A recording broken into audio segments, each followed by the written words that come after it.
হিজরত করা শুরু করে দিলেন। হিজরতের যখন সময় চলে আসলো, তখন হযরতে আবু বকর রাদিয়াল্লাহু তাআলা আনহুকে আল্লাহ নবী সাল্লাল্লাহু আলাইহি ওয়াসাল্লাম বললেন, আবু বকর, মনে হয় তো তোমাকে আমার সঙ্গে হিজরত করতে হতে পারে, মনে হয় তো আমার সঙ্গে হিজরত করতে হতে পারে, মানে হিজরতে যেতে হতে পারে। ও মুসলমান বন্ধুগণ আমার, আল্লাহ নবী সাল্লাল্লাহু আলাইহি ওয়াসাল্লাম আবু বকরকে বলেছে, হে আবু বকর, মনে হয় তুমি আমার সাথে হিজরতে যাবে। আল্লাহ নবী সাল্লাল্লাহু আলাইহি ওয়াসাল্লাম পরিপূর্ণভাবে বলে নাই যে তুমি আমার সাথে হিজরতে যাবে, আমি তোমাকে নিয়ে হিজরত করব, আমি তোমাকে নিয়ে যাব, এই কথা আল্লাহ নবী সাল্লাল্লাহু আলাইহি ওয়াসাল্লাম বলেন নাই। ও বন্ধুগণ আমার, এই সম্ভাবনাময় কথা শোনার পরে হযরতে আবু বকর রাদিয়াল্লাহু তাআলা আনহু, হযরতে সিদ্দিক আকবর রাদিয়াল্লাহু তাআলা আনহু আর দেরি না করে ওই দিন থেকে 6 মাস পর্যন্ত বিছানার মধ্যে আর পিঠ লাগান নাই। সুবহানাল্লাহ। ওই দিন থেকে 6 মাস পর্যন্ত আর বিছানার মধ্যে পিঠ লাগান নাই, ইতিহাসবিদ বলেন। আর এখন আমাদের যারা সুন্নতের দাবিদার করে, সুন্নি বলে নিজেদেরকে দাবি করে এবং নিজেদেরকে বলে আমরা সুন্নতের অনুকরণ করি, সুন্নতকে ভালোবাসি, সুন্নতের উপরে অটল আছি, কিন্তু তাদেরকে ওই কিছু জলসার মধ্যে, কিছু সবার মধ্যে, কিছু আয়োজনের মধ্যে ছাড়া আর রাসূলের অনুগত করতে পাওয়া যায়। মুসলমান বন্ধুগণ আমার, মনোযোগ দিয়ে শুনবেন। আমার আল্লাহ পাক রব্বুল আলামিন বলেন, তোমার সমাজের মধ্যে চলতে ফিরতে, উঠতে বসতে সব স্থানে যতক্ষণ পর্যন্ত রাসূলকে ভালো না বাসতে পারবা, আল্লাহ নবী সাল্লাল্লাহু আলাইহি ওয়াসাল্লাম বলেন কেমন করে রাসূলকে ভালোবাসতে হবে, কেমন করে রাসূলকে মহব্বত করতে হবে, সাহাবায়ে কেরাম দেখায় দিয়ে গিয়েছে। আল্লাহ পাক রব্বুল আলামিন বলেন, কুল ইন কুনতুম তুহিব্বুনাল্লাহ ফাত্তাবিউনি ইউহিব্বুকুমুল্লাহ ওয়া ইয়াগফির লাকুম যুনুবাকুম আল্লাহু গফুরুর রহিম। আল্লাহ পাক রব্বুল আলামিন বলেন, কুল, হে নবী আপনি বলে দিন, ইন কুনতুম তুহিব্বুনাল্লাহ, তোমরা যদি আল্লাহর ভালোবাসা মহব্বত পেতে চাও, আল্লাহর কাছ থেকে গুনাহ মাফ পেতে চাও, আল্লাহর রহমত দয়া আর মায়া পেতে চাও, তাহলে ফাত্তাবিউনি, তোমরা আমার নবীর অনুকরণ করো। বলেন না সুবহানাল্লাহ। আল্লাহ পাক রব্বুল আলামিন, আমার আল্লাহ পাক রব্বুল আলামিন ঘোষণা করে দিয়ে বললেন, কুল ইন কুনতুম তুহিব্বুনাল্লাহ ফাত্তাবিউনি ইউহিব্বুকুমুল্লাহ ওয়া ইয়াগফির লাকুম যুনুবাকুম আল্লাহু গফুরুর রহিম। আল্লাহ পাক রব্বুল আলামিন কালামে পাকের মধ্যে ঘোষণা করে দিয়ে বলেন, হে পৃথিবীর বুকের মানুষ, তোমরা যদি তোমাদের জীবনের গুনাহ যদি মাফ পেতে চাও, তোমরা যদি আল্লাহ তোমাদেরকে ভালোবাসুন, মহব্বত করুক, এটা যদি তোমরা চাও, তাহলে সর্বপ্রথম যে কাজ হলো যে তোমরা নবীর অনুকরণ করো। আল্লাহু আকবার। আল্লাহ পাক রব্বুল আলামিন বলেন, যদি তোমরা তোমাদের জীবনের গুনাহ মাফ করাইতে চাও, জীবনে যে গুনাহ হয়েছে, জীবনের বাঁকে বাঁকে, ফাঁকে ফাঁকে, মুহূর্তে মুহূর্তে, সেকেন্ডে সেকেন্ডে, চলতে ফিরতে, উঠতে বসতে যে গুনাহ হয়েছে, এই গুনাহগুলো যদি তোমরা মাফ করাইতে চাও, তাহলে তোমরা রাসূলের অনুগত করো। বলেন না সুবহানাল্লাহ। রাসূলের অনুগত করা মানে রাসূলের সুন্নতের অনুকরণ করা। রাসূল যে নিয়ে এসেছেন যে শরীয়ত, এই শরীয়তকে গ্রহণ করে নিয়ে পুরা শরীয়তের উপরে আমল করে নিজের অল বডিকে চালানো এবং পরিবারকে চালানো, সমাজকে চালানো, রাষ্ট্রকে চালানো, সবগুলোকে চালানোর নামই হলো রাসূলের অনুগত করা। বলেন না সুবহানাল্লাহ। আমার আল্লাহ পাক রব্বুল আলামিন ঘোষণা করে দিয়ে বলেন, হে পৃথিবীর বুকের মানুষ, যদি তোমরা তোমাদের নিজের জীবনের গুনাহ মাফ করতে চাও, তোমাদের জীবনে গুনাহ হয়ে গিয়েছে, গুনাহ করেছো, এমন কোন মানুষ পাওয়া যাবে না যে মানুষ গুনাহ করে না, এমন কোন মানুষ খুঁজে পাওয়া যাবে না যে মানুষ অন্যায় করে না, অবিচার করে না। আল্লাহ পাক রব্বুল আলামিন বলেন, তোমার অন্যায় হয়ে গিয়েছে, গুনাহ তুমি করে ফেলেছো, এই গুনাহ যদি মাফ তুমি যদি করাইতে চাও, তাহলে সর্বপ্রথম হলো তুমি রাসূলকে ভালোবাসো। সুবহানাল্লাহ। সর্বপ্রথম হলো তুমি রাসূলকে ভালোবাসো, রাসূলকে মহব্বত করো, রাসূলের ভালোবাসা মহব্বত তোমার অন্তরের মধ্যে ঢুকাও। যদি রাসূলের ভালোবাসা মহব্বত তোমার অন্তরের মধ্যে ঢুকাইতে পারো, তাহলে তুমি কেবলমাত্র কামিয়াব, না হলে কোনো কামিয়াবি আসবে। একটু আমার সাথে আপনারা যারা বসে আছেন মনোযোগ দিয়ে একটু কথাবার্তা বলবেন ইনশাআল্লাহ তাআলা, তাহলে কিছু আলোচনা শুনতে পারবেন। আর আওয়াজ যে পর্যন্ত যাচ্ছে আল্লাহ তাআলা সবাইকে কবুল করুক। আমরা সকলেই আল্লাহ পাক রব্বুল আলামিন তাদের জীবনের গুনাহগুলো মাফ করুক, আমাদের জীবনের গুনাহগুলো মাফ করুক। এজন্য আপনারা সকলে একটু আমার সাথে কথা বলবেন ইনশাআল্লাহ তাআলা, তাহলে আলোচনা সামনে সুন্দর হবে আশা করা যায়। আল্লাহ পাক রব্বুল আলামিন বললেন যে তোমরা যদি জীবনের গুনাহ মাফ করাইতে চাও, তোমার জীবনে যা গুনাহ হয়েছে এগুলো যদি মাফ করাইতে চাও, তাহলে এক নম্বরের কাজ হলো তুমি নবীর অনুগত করো, নবীর আদর্শের অনুগত করো। নবী যা নিয়ে এসেছে তার উপরে আমল করে চলো। তোমার অল বডিকে সাজাও, তোমার যা কিছু আছে সব কিছুকে তুমি সাজাও।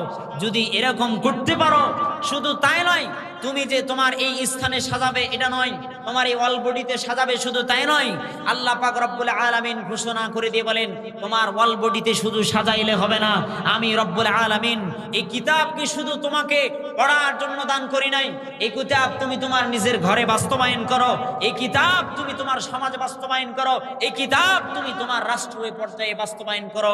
যদি করতে পারো তাহলে তুমি এক নম্বরের ইমানদার। চিল্লায়ে বলেন আল্লাহু আকবার। মুসলমান বন্ধুগণ আমার আল্লাহ পাক রব্বুল আলামিন কালামে পাকের মধ্যে ঘোষণা করে দিয়ে বলেন, হে পৃথিবীর বুকের মানুষ, তোমরা যদি আমার ভালোবাসা পেতে চাও, আমার কাছ থেকে যদি গুনাহ মাফ পেতে চাও, আমার কাছ থেকে যদি তোমরা ভালোবাসা পেতে চাও, গুনাহ মাফ পেতে চাও, তাহলে এক নম্বরের কাজ হলো তোমরা রাসূলের অনুগত করো, রাসূলের অনুগত করো। আমাদের সমাজের মধ্যে এমন কতগুলো মানুষ পাওয়া যায় যারা রাসূলের অনুগত শুধু মুখে মুখে দেখায়, কাজে কর্মে তাদের মধ্যে রাসূলের অনুগত পাওয়া যায়। কাজে কর্মে রাসূলের অনুগত পাওয়া যায় না, শুধু মুখে মুখে বলে, শুধু মুখে মুখে বলে, কিন্তু কাজে কর্মে কোনো অনুগত পাওয়া যায়।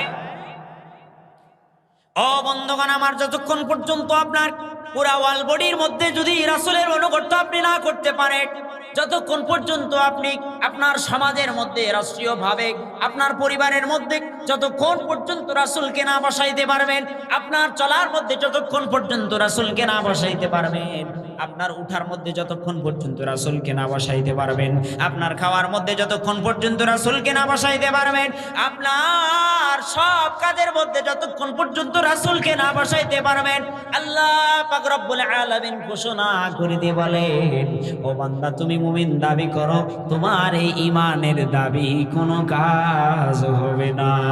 কথা বলেন ঠিক কিনা? এই অন্যদিকে তাকাও, আমার দিকে তাকাও। তাহলে রাসূলের অনুগত করা যদি দাবি করেন, এই দাবি কাজে হবে না যতক্ষণ পর্যন্ত পরিপূর্ণ অনুগত না করে দেখাবেন।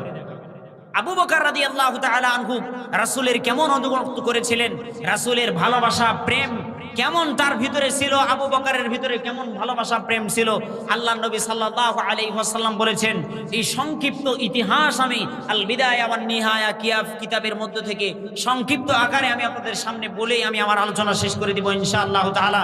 একটু মনোযোগ দিয়ে শোনার চেষ্টা করেন। আল্লাহর নবী সাল্লাল্লাহু আলাইহি ওয়াসাল্লাম বলেন, এই যে অনুগত রাসূলের অনুগত আবু বকর রাদিয়াল্লাহু তাআলা আনহু কেমন করে করেছিলেন, যখন হিজরত করা শুরু করে দিলেন, হিজরতের যখন সময় চলে আসলো, তখন হযরতে আবু বকর রাদিয়াল্লাহু তাআলা আনহুকে আল্লাহর নবী সাল্লাল্লাহু আলাইহি ওয়াসাল্লাম বললেন, আবু বকর মনে হয় তো তোমাকে আমার সঙ্গে হিজরত করতে হতে পারে, মনে হয় তো আমার সঙ্গে হিজরত করতে হতে পারে, মানে হিজরতে যেতে হতে পারে।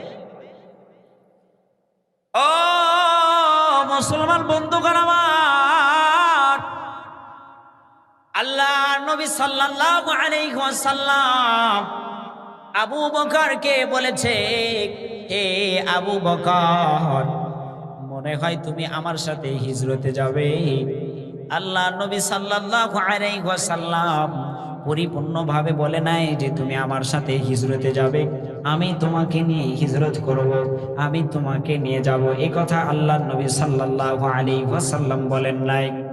ও বন্ধুগণ আমার, এই সম্ভাবনাময় কথা শোনার পরে হযরতে আবু বকর রাদিয়াল্লাহু তাআলা আনহু, হযরতে সিদ্দিক আকবর রাদিয়াল্লাহু তাআলা আনহু আর দেরি না করে ওই দিন থেকে 6 মাস পর্যন্ত বিছানার মধ্যে আর পিঠ লাগান নাই। সুবহানাল্লাহ। ওই দিন থেকে 6 মাস পর্যন্ত আর বিছানার মধ্যে পিঠ লাগান নাই, ইতিহাসবিদ বলেন। আর এখন আমাদের যারা সুন্নতের দাবিদার করে, সুন্নি বলে নিজেদেরকে দাবি করে এবং নিজেদেরকে বলে আমরা সুন্নতের অনুকরণ করি, সুন্নতকে ভালোবাসি, সুন্নতের উপরে অটল আছি, কিন্তু তাদেরকে ওই কিছু জলসার মধ্যে, কিছু সবার মধ্যে, কিছু আয়োজনের মধ্যে ছাড়া আর রাসূলের অনুগত করতে পাওয়া যায়। মুসলমান বন্ধুগণ আমার মনোযোগ দিয়ে শুনবেন। আমার আল্লাহ পাক রব্বুল আলামিন বলেন, তোমার সমাজের মধ্যে চলতে ফিরতে উঠতে বসতে সব স্থানে যতক্ষণ পর্যন্ত রাসূলকে ভালো না বাসতে পারবা, আল্লাহ নবী সাল্লাল্লাহু আলাইহি ওয়াসাল্লাম বলেন কেমন করে রাসূলকে ভালোবাসতে হবে, কেমন করে রাসূলকে মহব্বত করতে হবে, সাহাবায়ে কেরাম দেখায় দিয়ে গিয়েছেন। শ্রেষ্ঠ নিদর্শন সাহাবায়ে কেরাম দেখায় দিয়ে গিয়েছেন বন্ধুগণ আমার। কিন্তু আমি আপনি সেই নিদর্শনগুলো গ্রহণ করতে পারলাম না, আমি আপনি সেগুলো গ্রহণ করতে পারলাম না গো বন্ধু। একটু চিন্তা করেন, কিন্তু কিভাবে আমি আপনি নবীজির উম্মত হিসেবে দাবি করি, নবীজির সুন্নতের উপরে অটল থাকলাম না, খাওয়ার মধ্যে নবীজির সুন্নত আসলো না, উঠার মধ্যে নবীজির সুন্নত আসলো না, বসার মধ্যে নবীজির সুন্নত আসলো না, বিবাহ শাদীর মধ্যে নবীজির সুন্নত আসলো না, চলার মধ্যে নবীজির সুন্নত আসলো না, সাংসারিক জীবনে নবীজির সুন্নত আসলো না, সব জায়গার মধ্যে সব স্থানের মধ্যে নবীজির সুন্নত আসলো না। আর আমি আপনি দাবি করি যে আমরা নবীজির সুন্নতের অনুকরণ করি। আবু বকর রাদিয়াল্লাহু তাআলা আনহু, তাকে আল্লাহ পাক রব্বুল আলামিন 3.5 হাত বডি দান করেছিলেন। ও বন্ধুগণ আমার, সমস্ত সাহাবায়ে কেরামদেরকে 3.5 হাত বডি দান করেছিলেন। আবু বকরও মানুষ ছিল, আমরাও মানুষ। আবু বকর যদি নিজের জীবন বাজি রেখে, যদি আবু বকর রাদিয়াল্লাহু তাআলা আনহু নিজের জীবন বাজি রেখে যদি নবীকে মহব্বত করতে পারে, তাহলে আমি আপনি কেন শুধু মুখে বলি, কাজে কর্মে নবীজির মহব্বত কেন প্রকাশ করতে পারি না গো বন্ধুগণ আমার। মনোযোগ দিয়ে শুনবেন। হযরত আবু বকর রাদিয়াল্লাহু তাআলা আনহু 6 মাস পর্যন্ত বিছানার মধ্যে পিঠ লাগায় নাই। 6 মাস পর্যন্ত বিছানার মধ্যে পিঠ না লাগায়া আবু বকর রাদিয়াল্লাহু তাআলা আনহু দরজার মধ্যে হিলান দিয়া, হাতে একটা গাঁঠি নিয়া, পোটলা নিয়া হিলান দিয়ে বসে থেকেছে। সুবহানাল্লাহ, জোরে বলেন না সুবহানাল্লাহ। হযরতে আবু বকর রাদিয়াল্লাহু তাআলা আনহু 6 মাস যাবত ঘুমান নাই। নবী সম্ভাবনামূলক কথা বলেছেন। নবী বলেন নাই যে তোমাকে নিয়ে আমি হিজরতে যাব। আর আমি আপনি এখন যদি আমাদেরকে মাহফিলের প্যান্ডেলে বসা হয়, 4 দোকানে আড্ডা দিতে সময় শেষ হয়ে যায়, কোরআনের দর্শে যদি বসার জন্য যদি বলা হয়, 4 দোকানে আড্ডা দিতে দিতে সময় চলে যায়, কিন্তু কোরআনের দর্শে বসতে মন চায় না, কোরআন শিখতে মন চায় না। ও বন্ধুগণ আমার, যারা আমরা কোরআন শিখেছি কিন্তু কোরআনের অর্থ আমরা জানি না। আল্লাহ পাক রব্বুল আলামিন কি বলেছেন কালামে পাকের মধ্যে, ও বন্ধুগণ আমার, আল্লাহ পাক রব্বুল আলামিন কিতাব নাজিল করেছেন, বড় বড় কিতাব নাজিল করেছেন। সেই কিতাবগুলো ছিল কিতাবুল্লাহ। আর আমার আল্লাহ পাক রব্বুল আলামিন মুহাম্মদুর রাসূলুল্লাহর উপরে এমন কিতাব নাজিল করেছেন, যেই কিতাবের নাম হলেন কালামুল্লাহ। সুবহানাল্লাহ। আল্লাহ পাক রব্বুল আলামিন এমন এক কিতাব নাজিল করেছেন, যে কিতাবের নাম হলো কালামুল্লাহ। যে কিতাব মানুষ পড়বে, লাইনে লাইনে রবের কথা। কার কথা? জোরে বলেন, আরো জোরে। জোরে বলেন। কিতাবের লাইনে লাইনে রবের কথা মানে কালামুল্লাহ, যে কালামুল্লাহর স্বয়ং রব পড়েছে, পড়ার পরে নবীকে দান করেছে। ও বন্ধুগণ আমার, বলে নবীকে মানি, সব কিছু মানি, কিন্তু কালামুল্লাহর ভিতরে আছে যে জেনা করবে তাকে হদ মাইরা শেষ করে দাও, তার আইন পাশ করো। কোরআনের মধ্যে আল্লাহ পাক রব্বুল আলামিন বর্ণনা করে দিয়েছে যে চুরি করে তার হাত কেটে দাও। ও বন্ধুগণ আমার, এই আইনগুলো ফলো করার জন্য আল্লাহ পাক রব্বুল আলামিন বলেছেন 500 থেকে 550 আয়াত আল্লাহ পাক রব্বুল আলামিন কালামে পাকের মধ্যে দান করেছেন গো বন্ধুগণ আমার, যেগুলো বাস্তবায়ন করা প্রতিটা মুসলমানের জন্য ফরজ আইন। শুধু ফরজ নয়, প্রতিটা মুসলমানের জন্য ফরজ আইন। ও বন্ধু, কিন্তু একটিবার আমি আপনি একটু চেষ্টা করতে পারলাম না। কথা বলেন ঠিক কি না? জোরে বলেন ঠিক কি না? একটিবার আমি আপনি চিন্তা করতে পারলাম না। নামাজ পড়লেই হয়ে যাবে, শুধু নামাজেই সবকিছু। ও বন্ধুগণ আমার, শুধু নামাজেই সবকিছু নয়, শুধু নামাজ পড়লেই সবকিছু হয়ে যাবে না, যাবে না, যাবে না, যাবে না। শুধু নামাজ পড়লেই সবকিছু হয়ে যাবে না। আমার আল্লাহ পাক রব্বুল আলামিন যা দিয়েছেন সবকিছু পুঙ্খানুপুঙ্খভাবে আমল করতে হবে এবং বাস্তবায়ন করতে হবে। নিজের বডির মধ্যে আগে, এরপরে পরিবারের মধ্যে, এরপরে পুরো সমাজের মধ্যে, এরপরে রাষ্ট্রীয়ভাবে। ও বন্ধুগণ আমার, হযরত আবু বকর রাদিয়াল্লাহু তাআলা আনহুকে বলেছেন, হে আবু বকর, 6 মাস যাবত আবু বকর রাদিয়াল্লাহু তাআলা আনহু বিছানার সাথে পিঠ লাগান না। আল্লাহর নবী সাল্লাল্লাহু আলাইহি ওয়াসাল্লাম হিজরতে যাওয়ার জন্য যখন এসে দরজার মধ্যে টোকা দিয়েছে, আবু বকর সঙ্গে সঙ্গে বলেন লাব্বাইক ইয়া রাসূলুল্লাহ। আল্লাহু আকবার। আবু বকর রাদিয়াল্লাহু তাআলা আনহু ডাক দিয়ে বলে, ইয়া রাসূলুল্লাহ, নবী গো, আপনি এসেছেন নাকি গো নবী? আল্লাহ নবী সাল্লাল্লাহু আলাইহি ওয়াসাল্লাম দরজা খোলার পরে আবু বকর দিকে তাকায়া চোখের পানি ছেড়ে দিয়ে বলে, আবু বকর, তুমি সঙ্গে সঙ্গে দরজা কিভাবে খুললা? হযরত আবু বকর রাদিয়াল্লাহু তাআলা আনহু ডাক দিয়ে বলেন, ও নবী গো, আজকে শুধু নয়, আপনি যেই দিন থেকে বলেছেন গো নবী, ও নবী, আপনি আমাকে নিয়ে হিজরতে যাবেন, নবী গো, এই কথা বলার পর দিন থেকে আমি আবু বকর আজ থেকে 6 মাস পর্যন্ত একটি বারের জন্য রাত্রেবেলা বিছানায় পিঠ লাগাই না। আল্লাহু আকবার। ও বন্ধুগণ আমার, আবু বকরও ইমানদার ছিল, আমরাও ইমানদার। আবু বকরের ঈমান কেমন ছিল, আমার আপনার ঈমান কেমন ছিল? এই জন্য আল্লাহ পাক রব্বুল আলামিন কালামে পাকের মধ্যে ঘোষণা করে দিয়ে বলেন, আম হাসিবতুম আন তাদখুলুল জান্নাতা ওয়ালাম্মা ইয়াতিকুম মাসালুল লাযিনা খালাউ মিন ক্বাবলিকুম। আমার আল্লাহ পাক রব্বুল আলামিন ডাক দিয়ে বলে, তোমরা কি মরবা আর গড়গড় করে জান্নাতে চলে যাবা? এত সহজ নয়, এত সহজ নয়। মরে সঙ্গে সঙ্গে জান্নাতে যাওয়া যাবে? যাবে না, যাবে না, যাবে না, যাবে না। যতক্ষণ পর্যন্ত কোরআন ও হাদিসকে আপনি, কোরআন ও সুন্নাহকে যতক্ষণ পর্যন্ত না মেনে নিতে পেরেছেন, কোরআন ও সুন্নাহকে যতক্ষণ পর্যন্ত আপনার শরীরের মধ্যে বাস্তবায়ন না করতে পেরেছেন, কোরআন ও সুন্নাহকে যতক্ষণ পর্যন্ত আপনার বডির মধ্যে বাস্তবায়ন না করতে পেরেছেন, কোরআন ও সুন্নাহকে যতক্ষণ পর্যন্ত আপনার পরিবারের মধ্যে বাস্তবায়ন না করতে পেরেছেন, কোরআন ও সুন্নাহকে যতক্ষণ পর্যন্ত রাষ্ট্রীয়ভাবে বাস্তবায়ন না করতে পেরেছেন, ততক্ষণ পর্যন্ত প্রকৃত ইমানদার হওয়া যাবে। বলে, হুজুর আবার আপনি কি কথা বলা শুরু করেছেন? আপনি আমার অমুক দলের লোক নাকি, তমুক দলের লোক নাকি? আমি বলি, ভাই, অমুক দল তমুক দল নয়, যে তুমি যেই দলেই করো না কেন, তোমার 1 নম্বরের কাজ হলো কোরআনে রাহিম চালু করা। বলেন আল্লাহু আকবার। কথা বলেন ঠিক কি না? ও বন্ধুগণ আমার, আবু বকর রাদিয়াল্লাহু তাআলা আনহুর ঈমান ছিল, আমার আপনারও ঈমান আছে।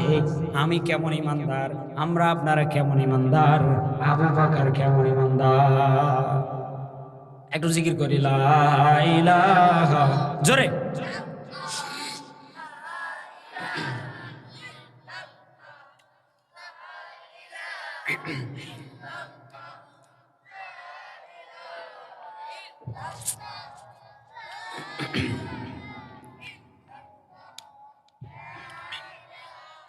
লা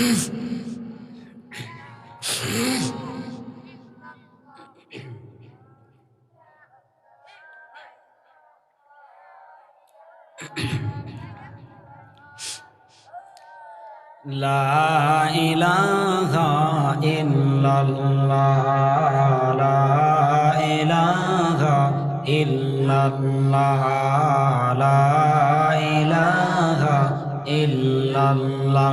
ভাইজান বহু দূরে মদিনা, আমি কেমনে যাব জানি না।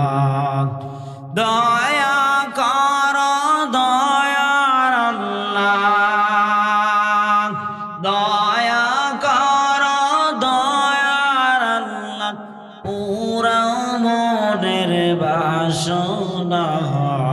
লা ইলাহা ইল্লাল্লাহ, জোরে লা ইলাহা ইল্লাল্লাহ, লা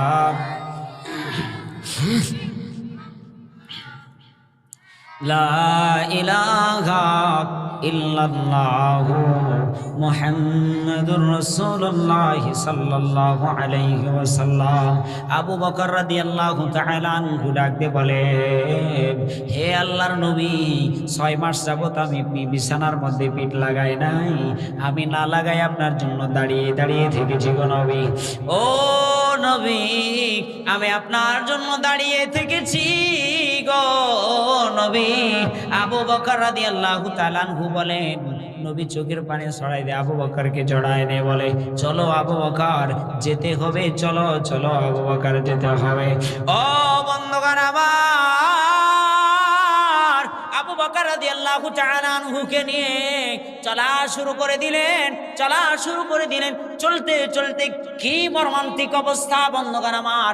আবু বকর রাদিয়াল্লাহু তাআলা আনহু যাচ্ছেন, আবু বকর রাদিয়াল্লাহু তাআলা আনহু, ইতিহাসের কিতাবের মধ্যে আসছে, আবু বকর রাদিয়াল্লাহু তাআলা আনহু যেতে যেতে একবার দৌড়ায় ডান দিকে আসে, আরেকবার বাম দিকে আসে, আরেকবার দৌড়ায় সামনের দিকে যায়, আরেকবার দৌড়ায় পিছন দিকে আসে। ও বন্ধুগণ আমার, হযরত আবু বকর রাদিয়াল্লাহু তাআলা আনহু একবার ডান দিকে যায়, আরেকবার বাম দিকে যায়, একবার সামনের দিকে যায়, আরেকবার পিছনের দিকে যায়। আল্লাহর নবী সাল্লাল্লাহু আলাইহি ওয়াসাল্লাম ডাক দিয়ে বলেন, ও আবু বকর, এভাবে কেন করেন গো? আবু বকর রাদিয়াল্লাহু তাআলা আনহু ডাক দিয়ে বলেন, ও গো নবী, পুরা এলাকার মধ্যে কাফেরারা তীর বল্লম নিয়ে আছে, না জানি ডান দিক থেকে আপনার গায়ে এসে তীর মেরে আপনাকে তারা আঘাত করবে গো নবী, এই জন্য দৌড় মেরে ডান দিকে আসি গো নবী।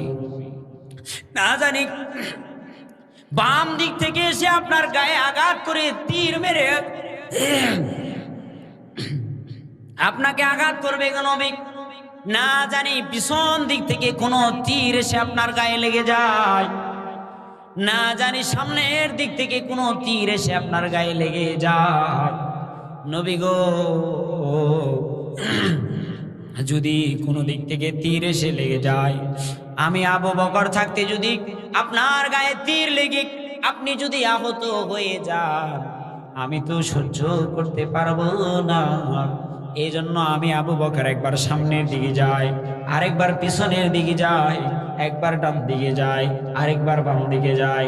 ও বন্ধুগণ আমার, আবু বকর রাদিয়াল্লাহু তাআলা আনহু যাওয়ার পরে যেতে যেতে পাহাড়ের কাছাকাছি যখন গিয়েছেন, যাওয়ার পরে অনেক বড় পাহাড়, হেরা গুহার মধ্যে উঠবেন, যাবেন পাহাড়ের উপরে, অনেক বড় পাহাড়ের কাছে যাওয়ার পরে আবু বকর রাদিয়াল্লাহু তাআলা আনহু আল্লাহ নবী সাল্লাল্লাহু আলাইহি ওয়াসাল্লামকে ডাক দিয়ে বলেন, হে নবী, ইয়া রাসূলুল্লাহ, নবী গো, আপনি এই পাহাড়ের মধ্যে উঠতে পারবেন না, আপনি উঠলে অসুস্থ হয়ে যাবেন। আমি আবু বকর থাকতে আপনাকে আমি হেঁটে হেঁটে পাহাড়ের মধ্যে উঠতে দিব না। চিল্লায় বলেন আল্লাহু আকবার, আরো জোরে বলেন আল্লাহু আকবার। আবু বকর রাদিয়াল্লাহু তাআলা আনহু ডাক দিয়ে বলেন, নবী গো, আমি আবু বকর বেঁচে থাকতে আপনাকে আমি আপনাকে এই পাহাড়ের মধ্যে উঠতে দিব না কষ্ট করে গো নবী। আমি আবু বকর সাওয়ারি হয়ে গেলাম নবী গো আপনি আমার কাঁধের মধ্যে ওঠেন, চিল্লায় বলেন সুবহানাল্লাহ। নবী গো আপনি আমার কাঁধের মধ্যে ওঠেন, আমি আবু বকর আপনাকে আমার কাঁধে ভর করায়া পুরা পাহাড়ের মধ্যে উঠে যাব, চিল্লায় বলেন সুবহানাল্লাহ। হযরতে আবু বকর রাদিয়াল্লাহু তাআলা আনহু কাঁধের মধ্যে ভর করায়া আবু বকর রাদিয়াল্লাহু তাআলা আনহু নবীজিকে এই এত বড় পাহাড়ের মধ্যে হেরা গুহার মধ্যে উঠে গেলেন গো বন্ধু। যে পাহাড়ের মধ্যে যদি একটা কবুতর পাহাড়ের চূড়ার মধ্যে যদি বসে থাকে, নিচ থেকে ওই কবুতরটা, কোনো মানুষ যদি পাহাড়ের চূড়ার উপরে বসে থাকে, নিচ থেকে ওই মানুষটাকে কবুতরের মতো লাগে। আল্লাহু আকবার। যদি কোনো পাখি, কোনো মানুষ যদি পাহাড়ের চূড়ার উপরে ওঠে, তাহলে নিচ থেকে ওই মানুষটাকে কবুতরের মতো মনে হয়। কার মতো মনে হয়? কবুতরের মতো মনে হয় মানুষটাকে।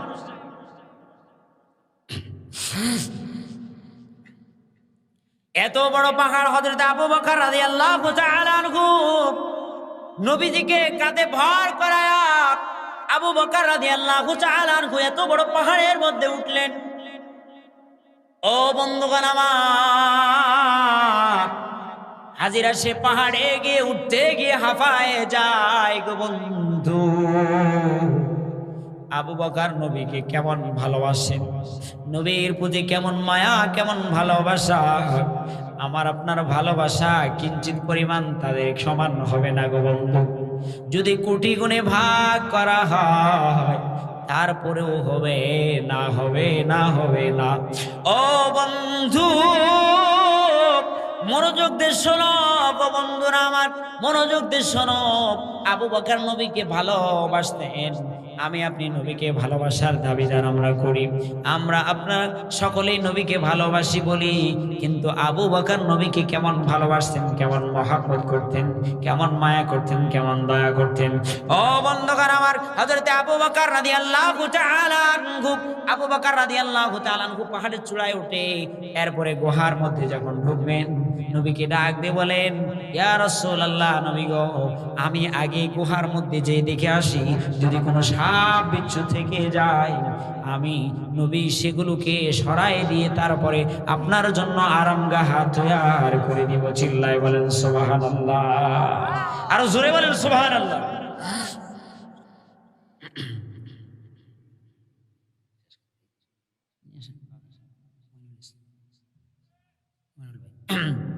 একটা তাকবীর দেন, লিল্লাহি তাকবীর।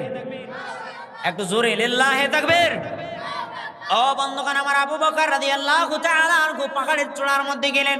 যাওয়ার পরে নিজের মাথার পাকড়ি খোলার পরে পাকড়িগুলো টুকরো টুকরো করে ছিদ্র ছিঁড়লেন। ছিঁড়ার পরে পাহাড়ের গুহার মধ্যে, ওই হেরা গুহার মধ্যে দেখেন খালি ছিদ্র। সব ছিদ্রগুলো আবু বকর রাদিয়াল্লাহু তাআলা আনহু বন্ধ করলেন। সুবহানাল্লাহ।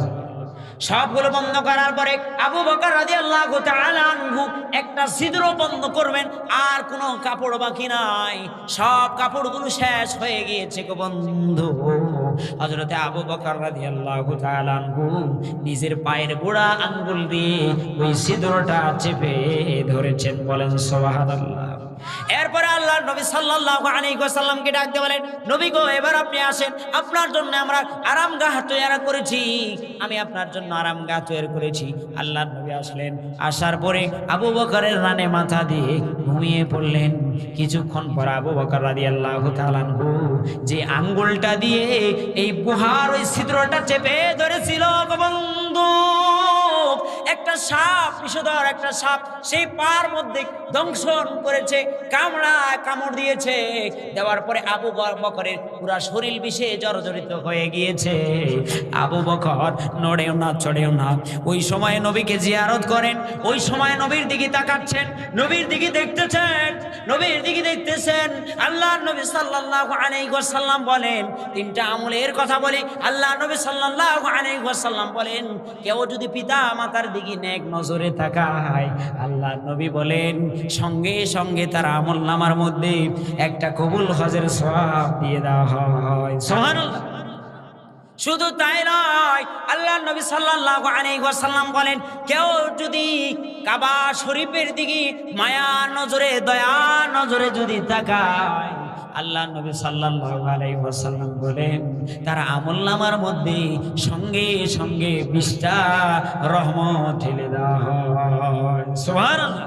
শুধু তাই নয়, আল্লাহ নবী সাল্লাল্লাহু আলাইহি ওয়াসাল্লাম বলেন কেউ যদি আলেমের দিকে মায়ার নজরে তাকায়, আল্লাহ নবী সাল্লাল্লাহু আলাইহি ওয়াসাল্লাম বলেন সঙ্গে সঙ্গে তার আমলনামার মধ্যে আল্লাহ পাক রব্বুল আলামিন তার আমলনামা থেকে সগীরা গুনাহগুলো মাফ করে দেয়। সুবহানাল্লাহ।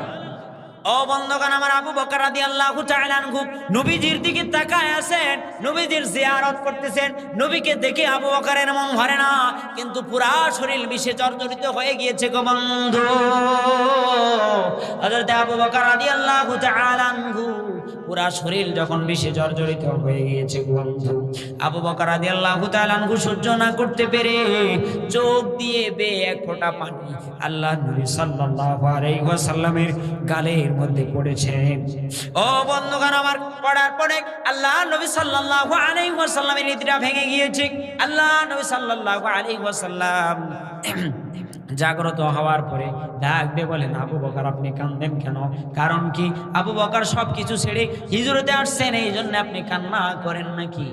ও আবু বকর, নাকি আত্মীয় স্বজনের মায়ায় কান্না করেন, নাকি ধন সম্পদের মায়ায় কান্না করেন, নাকি নিজের দেশের মায়ায় কান্না করেন? আবু বকর, আবু বকর রাদিয়াল্লাহু তাআলা আনহু ডাক দিয়ে বলেন ও নবী, হে নবী শোনেন, না না না, আমি ধন সম্পদের জন্য কাঁদি নাই, আমি আত্মীয় স্বজন ছেড়ে এসেছি হিজরতে, তার জন্য কাঁদি নাই, আমি কোনো জিনিসের জন্য কান্না করি না।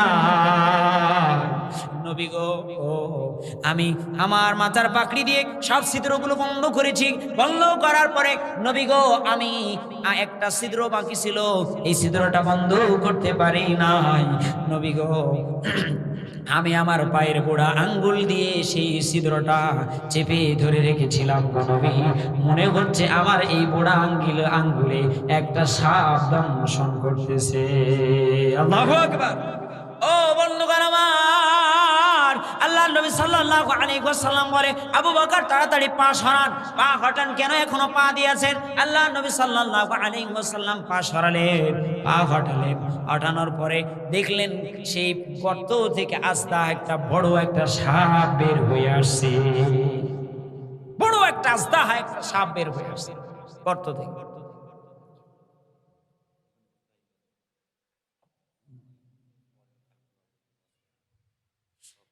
আস্তা একটা সাপ বের হয়ে আসছে। আস্তা একটা সাপ বের হয়ে আসার পরে আবু বকর রাদিয়াল্লাহু তাআলা আনহু এখন ডাক দিয়ে বলেন, এই আল্লাহ নবী সাল্লাল্লাহু আলাইহি সাল্লাম বলেন হে আবু বকর, আপনার পায়ে সাপ কামড় দিচ্ছে, তারপরেও কেন আপনি এভাবে পা রেখে দিয়েছেন? আবু বকর রাদিয়াল্লাহু তাআলা আনহু বলেন নবী গো, আমি আপনার ঘুম ভেঙে যাবে, আপনি নিদ্রা থেকে জাগ্রত হয়ে যাবেন, আপনি কষ্ট পেয়ে যাবেন নবী গো, এই জন্য আমি আপনাকে ডাক দেইনি। বলেন না সুবহানাল্লাহ, একটু জোরে বলেন না সুবহানাল্লাহ। ও বন্ধুগণ আমার, আবু বকর রাদিয়াল্লাহু তাআলা আনহু বলেন নবী গো আপনার নিদ্রা ভেঙে যাবে, আপনার ঘুম ভেঙে যাবে, এই জন্য আমি আবু বকর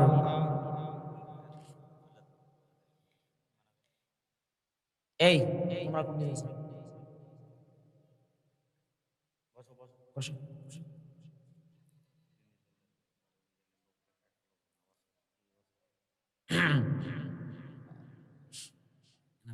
বলেন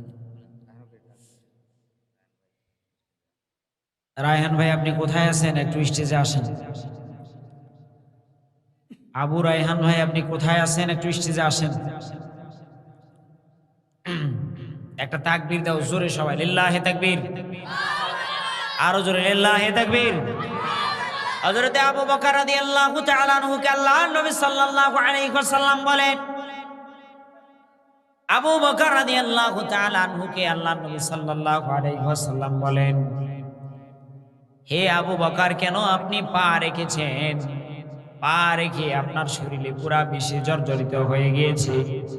আবু বকর কেন আপনি পা সরান নাই? কেন আপনি আমাকে বলেন নাই? ঘুম থেকে কেন জাগ্রত করলেন না?